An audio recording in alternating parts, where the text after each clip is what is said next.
Поштовани, добар ден, вие сте со вестите на Канал 8. Неповолните состојби во земјоделството ги дестимулираат производителите, поради што тие се одлучуваат да ги напуштат нивите и да заминат во странство. Таквата ситуација е карактеристична и за источниот регион, каде бројот на населението во селата е преполовен. Континуираното иселување на населението од источниот регион, пред се на младите и работоспособни лица, е еден од потенцијалните негативни фактори, што има големо влијание врз економскиот и демографскиот развој. Иако се уште не можат да се добијат точни статистички податоци за бројот на лицата кои имаат привремен или траен престој во странство, сепак токму пред изборните периоди се можност да се направи некаква проценка на луѓето кои во моментот не се во Македонија. Податоците од последните одржани избори покажаа дека Зрновци, Виница и Кочани се на врвот од општините во изборната единица број 3, со најголем број иселени гласачи.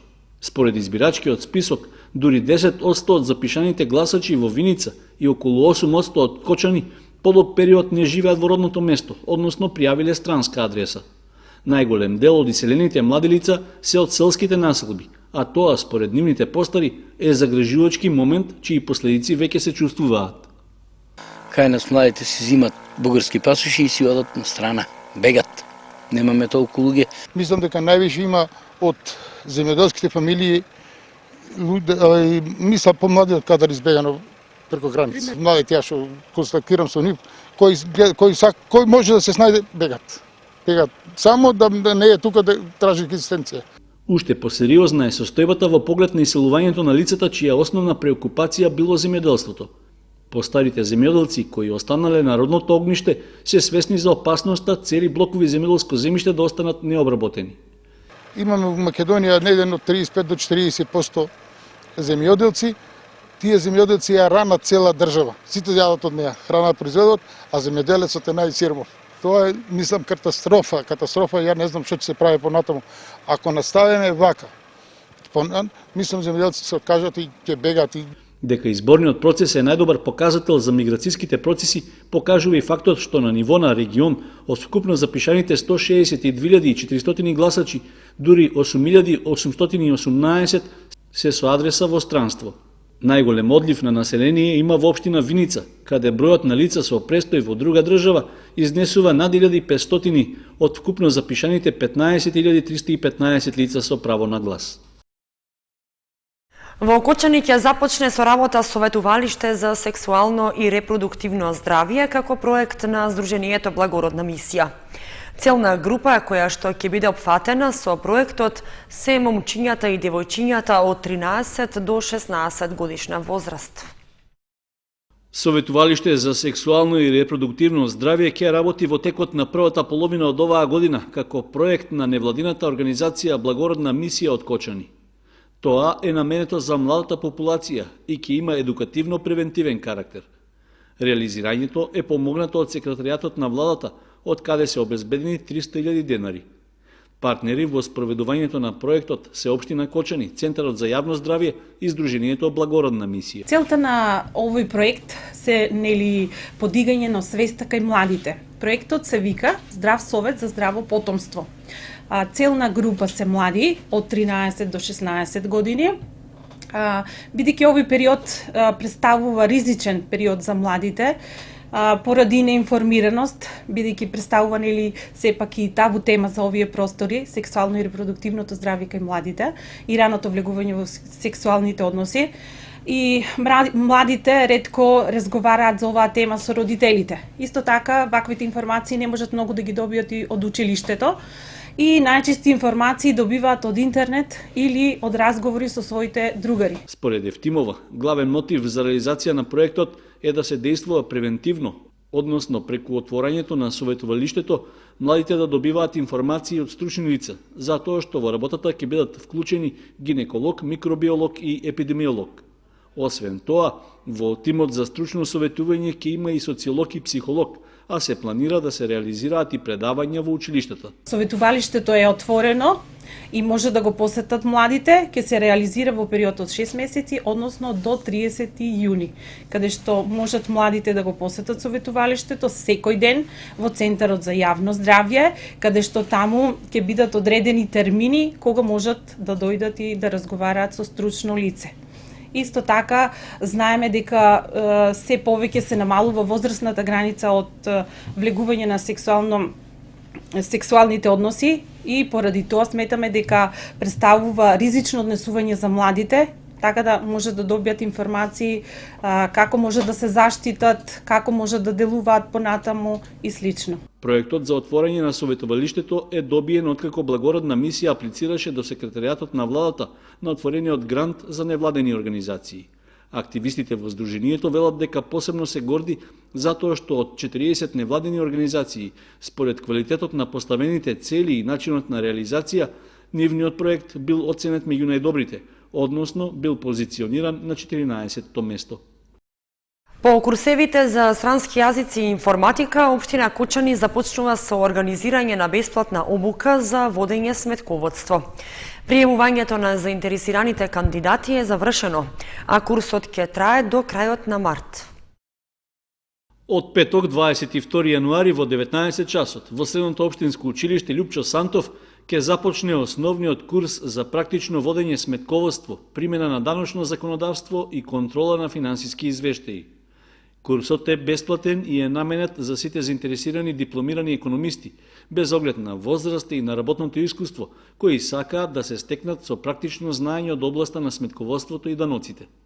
Во текот на обуката, учесниците ќе добијат бесплатни консултации и помош во водењето на сметководството во нивните деловни субјекти и практична обука на софтвер за водење на сметководство. Според информацијата од одделението за јавни дејности во општина Кочани, во краткиот рок за пријавување бил покажан голем интерес, така што наместо една формирани се две групи. Имало уште неколку слободни места за дополнување на втората група, па заинтересираните можат да се пријават во едношалтерската канцеларија во општина Кочани до петок до 16 часот. Курсот, што го организира локалната самоуправа, ќе трае до 22 март. Предавач ќе биде Васе Коцев, дипломиран менаџер по царина и шпедиција, овластен сметководител од Министерството за финансии. Кочанец и Штипјанец заработија кривична поради недозволено посредување и тргување со оружје. Полицијата пронашла украден пиштол при рутинска контрола на автомобил. Кочанската полиција поднесе кривична пријава против 40-годишниот ГГ од Кочани и 40-годишниот ТС од Штип поради постоење основи на сомнение за сторено кривично дело, недозволено изработување, држење, посредување и тргување со оружје или распрскувачки материи. Според полицијата, на 27 ноември 2015 година, при контрола на автомобил Хундај, собственост на првопријавениот, пронајден и одземен е пиштол со калибар 7,62 мм и 5 куршуми, кои се наоѓале во рамката од пиштолот, кои пријавените неовластено го набавиле. Тие признале дека оружјето го купиле на црно.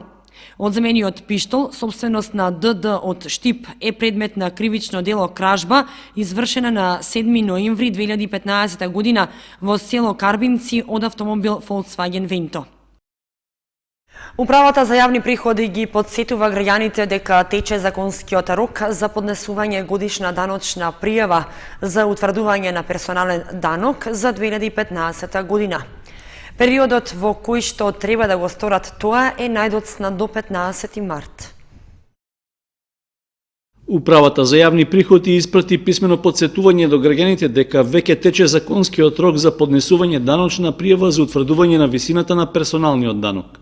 Според писмениот допис, годишна даночна пријава поднесуваат граѓаните кои оствариле приходи како лични примања во вид на плата и надоместоци на плата од работен однос и исплата по основ на деловна успешност на работодавачот. Исто така, пријава треба да поднесат и граѓаните кои оствариле надоместок за време на боледување, за време на отсуство од работа, како и за плата остварена со работа во странство, врз основа на работен однос заснован во земјата, и секој поединечно остварен приход врз основа на договор за повремено или привремено вршење на услуги на правни и физички лица. Годишната даночна пријава се поднесува и за приходи од земјоделска дејност, ако граѓанинот остварува приходи и од други извори. Пријава треба да се поднесе ако во текот на годината биле остварени приходи од самостојна дејност, од имот и имотни права, од авторски права и права од индустријска собственост, како и приходи од капитал и капитални добивки. Со оглед што на одоночување подлежат и добивките од игри на среќа и други неспоменати приходи, потребно е и за нив да се поднесе пријава. Граѓаните кои во текот на годината остваруваат само приходи од плата и пензија, приходи од земјоделска дејност и приходи од самостојна дејност, не се должни да поднесуваат годишна даночна пријава. Поднесувањето е во даночната канцеларија на Управата за јавни приходи според местото на живење, најдоцна до 15 март 2016 година. На даночните обврзници кои нема да поднесат даночна пријава во определениот рок, ќе им се изрече глоба во износ од 500 до 1000 евра во денарска противвредност. Со слаб одзив на крводарители помина во редната крводарителска акција што Црвениот крст Кучани организираше во соработка со локалната самоуправа на општината. Собрани се само 8 единици крв. Црвен крст на Република Македонија, општинска организација Кочани, во соработка со локалната самоуправа на општина Кочани во заеднички хуманитарни активности. Организираа крводарителска акција во просториите на библиотеката Искра, која што помина со слаб одзив и собрани се само 8 крвни единици. Крв даруваа вработените во општинската администрација и граѓаните на Кочани. Ова не е прва заедничка хуманитарна активност на Црвениот крст Кочани со општината. 2015 организиравме друга акција по повод денот на општината, така што продолжуваме со соработката, нели, и ќе се трудиме овие акции да ги направиме традиционални. За 2016 година општинската организација на Црвениот крст Кочани ќе посвети поголемо внимание на промоцијата и унапредувањето на крводарителството со цел придобивање поголем број млади крводарители. 2016 самата општинска организација ќе биде сконцентрирана со своите активности за промоција и напредување на крводарителството со цел едукација, мотивација и регрутирање на нови дарители на крв. Како таргет група или целна група ќе ги вклучуваме и младите крводарители кои се нели така основната крводарителска база за воиднина. Акцијата се спроведе во соработка со лекарите од Институтот за трансфузиона медицина од Скопје. Следниот четврток на 28 јануари општинската организација на Црвен крст Кочани ќе организира редовна крводарителска акција во просториите на Црвениот крст, во која крв ќе може да даруваат сите граѓани на Кочани кои сакаат да дадат скапоцената течност.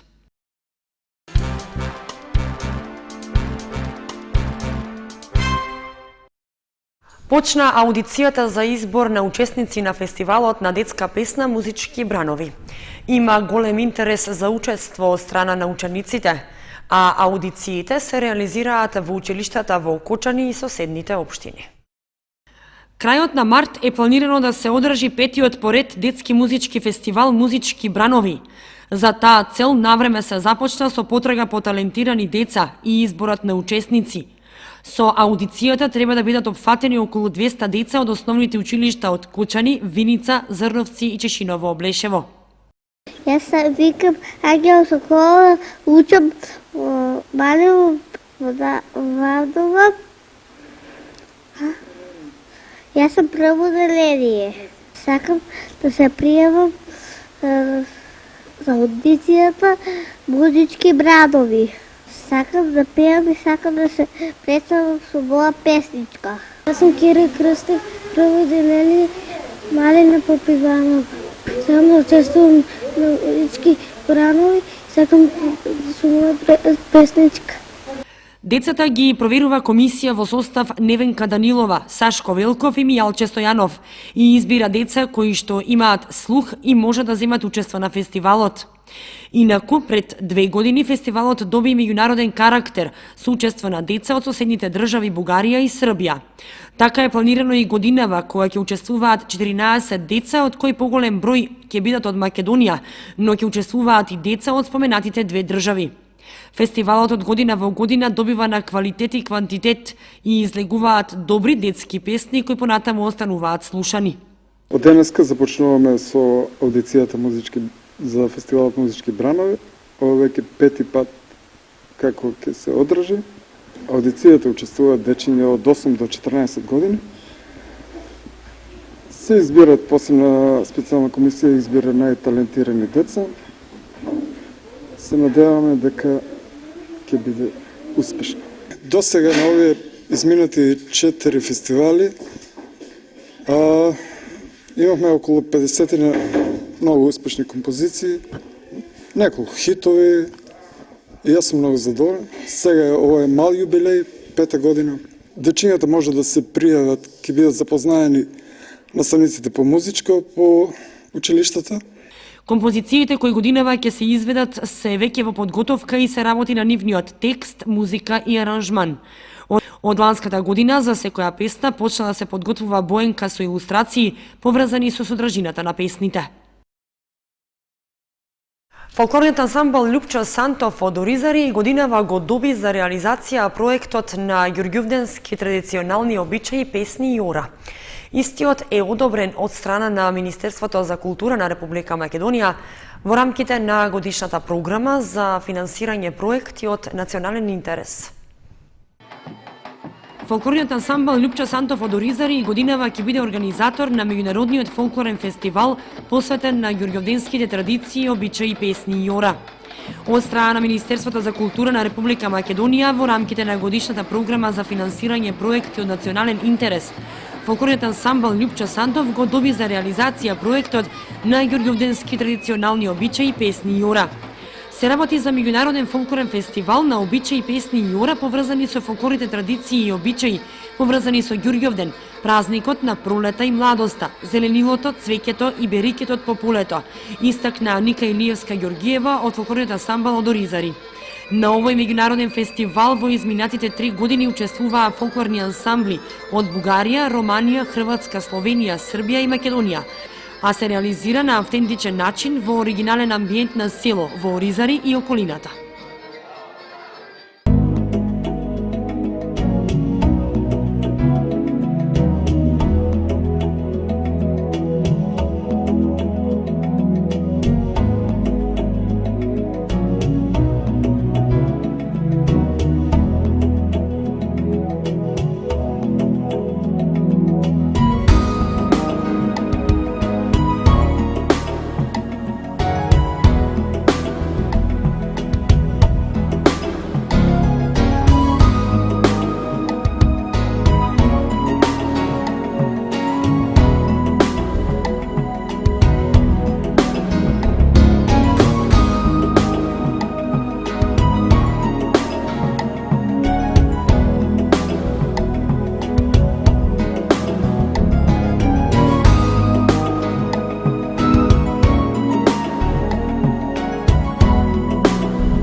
Со временската прогноза ги извршуваме вестите на Канал 8. Следете ни на нашата веб страница kanal8.mk.